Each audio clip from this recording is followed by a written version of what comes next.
महागाईमुळे गृहिणींनी सरकार विरोधात तीव्र संताप व्यक्त केलाय। आधीच वाढत्या महागाईमुळे सर्वसामान्य नागरिक त्रस्त आहेत आणि असं असतानाच आता गॅस सिलेंडर महागलाय, त्यामुळे घराचं बजेट पूर्णपणे कोलमडलंय। त्यामुळे दरवाढीमुळे महिला वर्गात सरकार विरोधात तीव्र संताप आहे। आता बोलायला ना खूप शिव्या येतात तोंडामध्ये, असं वाटतं त्यांचे ना तोंडावरती चपला मारायला पाहिजे।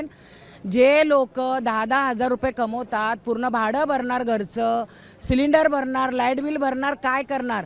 सिलेंडरचे दिवसांदिवस 50-100 रुपये वाढत चाललेत, तर काय बचत करा, काय बचत करा?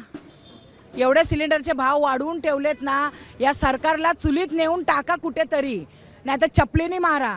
अच्छे दिन दाखवत आहेत आम्हाला। हे लोकांचे अच्छे दिन, लय अच्छे दिन बघितले, आता नको आम्हाला अच्छे दिन। तू आलास ना बाबा, तिकडून परत जा। सरकारने ठरवलेलेच आहे की महिलांना हा त्रास झालाच पाहिजे आणि हा सर्व महिलांना त्रास होतोय, हे नाही समजत आहे। एक तर वाढवतायत, एक तर मध्येच गॅस भेटत नाहीत। जर प्रत्येक वेळेला हे लोक जर 30-30, 32-32, 40-40 रुपये जर वाढवत राहिले गॅसच्या मागे, तर हे जर सगळं होत राहिलं तर कसं चालणार बरं? महिला घर कसं चालवणार ह्या विषयावरती?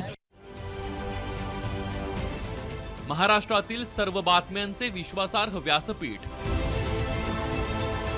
सकाळच्या सर्व सोशल मीडिया प्लॅटफॉर्मला लाईक, फॉलो आणि सबस्क्राईब करा।